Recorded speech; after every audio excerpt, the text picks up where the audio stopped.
The widespread floods that we experienced early this year had most of us gasping in disbelief. And judging by the results of the latest poll by TNS Lanka, many feel that the government has done a satisfactory job to rehabilitate and rebuild flood-destroyed areas. But should we rely more than we've done so far on the assistance of the NGO community in the aftermath of such a disaster? Here's Anushan Selvaraja with more.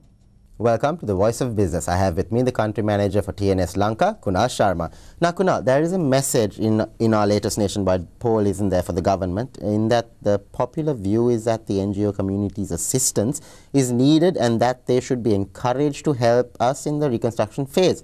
Now, this at a time when the administration has been extremely critical of many NGOs. Yeah, well, there is a message, Anushan, definitely, and the message is that natural disasters of this magnitude are really difficult to cope up with. The recent incidents of Japan and quite a few other countries in the last year and a half have served to illustrate the fact that you need every bit of help that you can.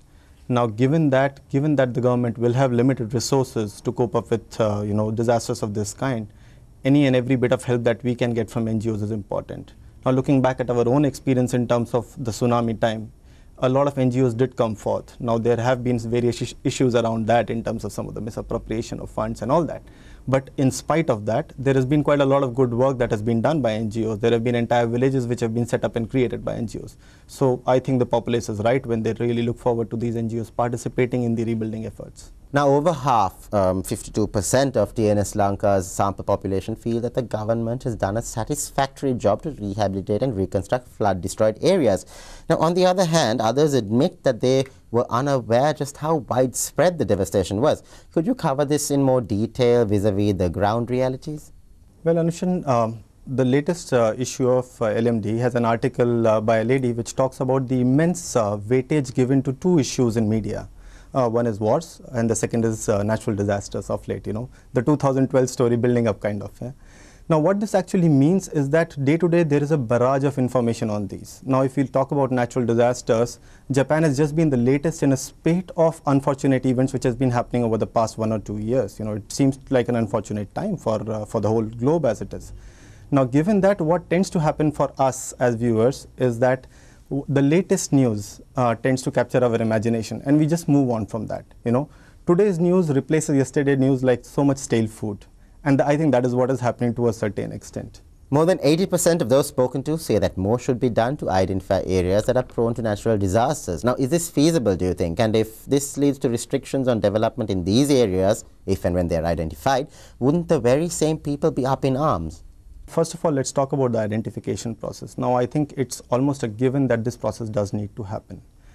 Sri Lanka, as a small island, in terms of being surrounded by sea from all sides, is vulnerable to a lot of natural disasters. Add to that the wet climate, the high amount of rain that happens, and what we've been seeing regionally.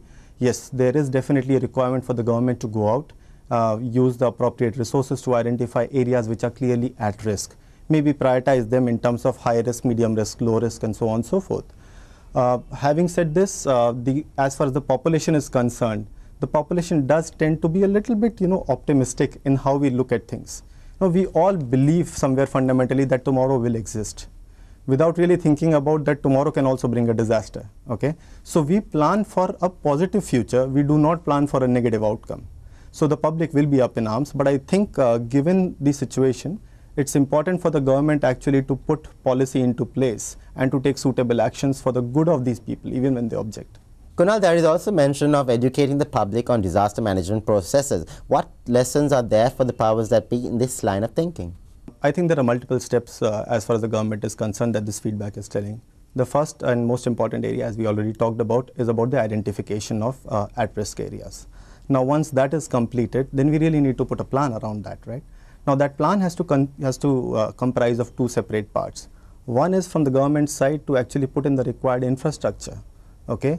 Whether that is shoring up embankments, whether that is creating dams, whether that is any other widening of roads, making sure that landslides do not block roads, do not block highways, which are in some cases the lifeline of some of the smaller areas. But at the same time, the other part is about public education. Okay, and it's very important. If you look at a country like Japan, it almost seems to be inside the public bloodstream, this whole consciousness of natural disasters. The entire building laws are around that. People are trained right from school time to to cope up what to do in the case of an earthquake. Now, even when the tsunami happened in Sri Lanka, there were kids who are either foreign kids or kids who have been abroad. They knew that it was a tsunami that was coming. The local populace had absolutely no idea, and that is why we were hit so badly. Natural disasters like this, especially things like flooding wherever water is concerned, is almost always followed by large-scale diseases, waterborne diseases. Now we really need to take steps to educate the public in terms of what to do, how to go about that rebuilding process, and preventing other unfortunate outcomes of such natural disasters. That was Kunal Sharma speaking to Benchmark's Anushan Selvaraja. Thank you for watching our show. We are into another holiday week, so we do hope you enjoy that. We'll see you again next week at the same time.